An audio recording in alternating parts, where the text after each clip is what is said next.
komanda ya tonawa ta cini wani asiri bisa yadda aka yi Allah wadai da abubuwan da ta cinin ya aikata a Nijar. Turƙashi. Dama wanda ake masu kallon mutumin gaskiya dama yana kuma mutumin banza. Wannan bidiyon shine ya fallasawa ta cini asiri kuma asirin ta cini iya tonu yanzu. Ba kuma kowa ne tona wannan asirin ba face dan bulki komanda wanda aka kama shi ya zaji kwankwaso kwanakin baya. Dan bulki komanda ya fito ya bayyana gaskiya bisa yadda aka kama dan bulki komanda aka kama ta cini dumu-dumu da sa hannunsa a cikin kudirin da ake shiri aikawa Najeriya da wani mugun ta'addanci. Bola Ahmed Tinubu ya samu abin da yake so sannan kuma ya samu abin da yake nema. Dama iya so ya samu ta cini da laifi ko yaya ne, amma daga dama yaro ne shi a gurin Bola Ahmed Tinubu. Hakan ne isa ake gani kamar akwai zargi kuma akwai rashin gaskiya kuma akwai zamba cikin aminci da aka aikatawa Tecinin. Amma abubuwan da suka faru a cikin wannan bidiyon hakan ne yasa gaskiya ta fito ta halinta. Ku shiga cikin bidiyon nan daga farkon sa har karshen sa ku ji abubuwan da ya faru tsakanin Tecini da dan Bilki Komanda da kuma Bola Ahmed Tinubu sai yadda asirin Tecini itonu dumu-dumu. An bayyana an bankaɗa wani asiri bisa yadda ake ganin Tecini dama da wannan abun da yake kudurta niyya dama ashe wasu ike ɗiba a cikin Nijar ike fitar da su ake wasu mugan ta'addanci ake wasu banza al'ada da su kirkashi. Asirin Tecinin ya tonu kuma asirin sa ya tonu dumu-dumu bisa yadda aka mashi da abun dumu-dumu ba ƙarya aka masa kuma ba shari bane ba kuma ƙage aka yi masa ba. Dr. Abdullahi Umar Ganduje a kwanakin baya ma ya faɗa ya ce a kula da Tecini saboda Tecini ba mutumin arziki bane sannan Tecini ba mutumin kirki bane ba.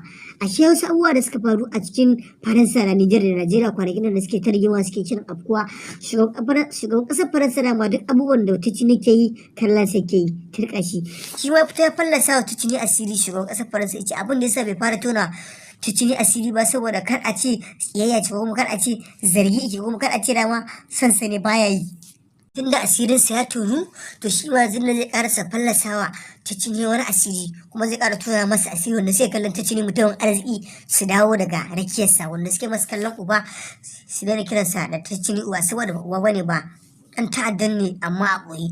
Duk inda ake kallon mutumin arziki ake masa kallon mutumin kwarai to fa Tecini zaka kira shi da ya kai saboda mutum ne uwa ba da mama ba saboda ba su ga talakansa a cikin rana kuma ba su ga talakansa a wani hali.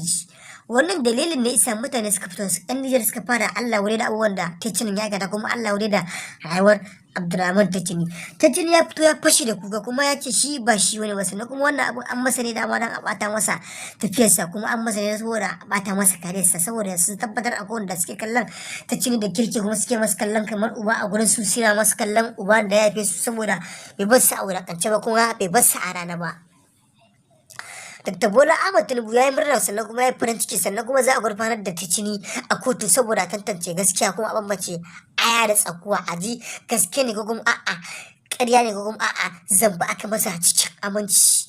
Dan Bilki Komanda ya fito ya ce idan suna neman wani bidiyo bayan wannan bidiyon to shi fa a shirye yake da aske shi kuma a shirye yake da tona ma Tecini wani asiri wanda idan ya faɗa Tecini idan ya tona wa Tecini wani asiri take yanke za ka shi Tecini a Nijar ko fitowa daga Nijar ba zai ba saboda abin ya kazanta ya yi muni abin da dan Bilki Komanda ya faɗa akan Tecini kenan mutane sun